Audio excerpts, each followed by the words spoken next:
Michael Jackson died in a staggering amount of debt, with his abandoned Neverland Ranch serving as a haunting reminder of his extravagant pop star past. The King of Pop moved out of the infamous estate 4 years before his death in 2009 and vowed never to set foot in the place again after being cleared of child molestation charges. On leaving his fantasy land behind, Jackson downsized to a rented mansion in the Holmby Hills area of Los Angeles, where he spent his final days before dying from an overdose of surgical anesthetic propofol. It was during the star's wrongful death trial that his precarious finances were laid bare by experts. The news had been surprising for fans, given that Jackson had been in showbiz since the age of 6 and at the top of his game for decades after. As well as countless sellout world tours and lucrative endorsement deals, Jackson was also the owner of a multi-million-pound music catalog that included his own work and that of artists such as the Beatles, but incredibly, the wealth he was bringing in with royalties was said to have been nothing compared to the incredible amount of debt he was simultaneously racking up. A forensic accountant asked to speak at the 2013 trial, told how Jacko blew his fortune on gifts, travel, art, zoo animals, jewelry and furniture, as well as making huge donations to numerous charities. William R. Ackerman described Jackson as being in a precarious financial position as he spoke to the Los Angeles courtroom about the singer's money woes in defense of I Live in the wrongful death trial. While MJ was renowned for splashing the cash on material goods, Ackerman said that by far Jackson's biggest and most consistent expenditure when he was alive was the interest he paid on his debt. The LA Times reported that Jackson was handing over $30 million in annual payments on his debt when he died in 2009. Ackerman said that as far back as 1993, Jackson owed $30 million, which grew to $140 million by 1998.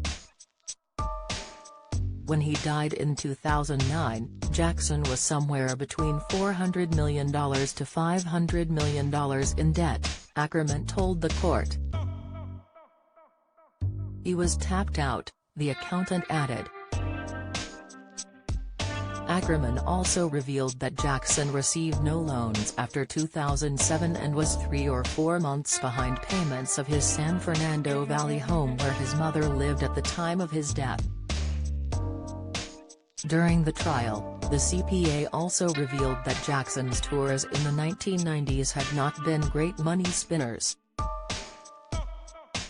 They explained Jackson broke even on his Dangerous tour in 1992 but lost $11.2 million during his HI Story tour in 1997. One of the biggest drains on Jackson's finances was his beloved Neverland Ranch, which turned out to be a huge money pit. The hitmaker was paying out huge amounts for the maintenance of the zoo and the train that traveled round the mini-theme park. His staff payments alone were said to have topped $2.5 million a year. On top of his sprawling Californian home, the King of Pop also splashed out on a $9.5 million mansion in Las Vegas, that was nicknamed the Thriller Villa. Jacko's Sin City property came complete with 7 bedrooms, 12 bathrooms, a guest house, bell tower, and a medieval chapel that could entertain more than 70 people, which was decorated with a hand-painted ceiling. Michael also had an expansive art collection that was estimated to be worth around $90 million and included pieces from French painters Paul Pascal and Mauricio Trillo. He also loved treating himself to new motors, with his custom-made Rolls-Royce Seraph limousine being one of his most prized possessions. Jackson also splurged on a 1990 Rolls-Royce Silver Spur 2 and white 1998 Lincoln Town Car, both customized to meet his exact tastes. He was also known to indulge in some very costly retail therapy. Insiders close to the star said on occasion he would pick up a catalog and order everything in it. While his infamous shopping trips could see him racking up thousands of pounds worth of purchases within minutes. In 2008 the star stopped by at London department store Harrods where Hess alleged to have spent £100,000 in 15 minutes. Speaking in 2008, his former attorney Brian Oxman said, "He lives a pretty simple lifestyle these days. The extravagances are in the past and no one has really seen him because he is very low-key. But he is happy and doing well."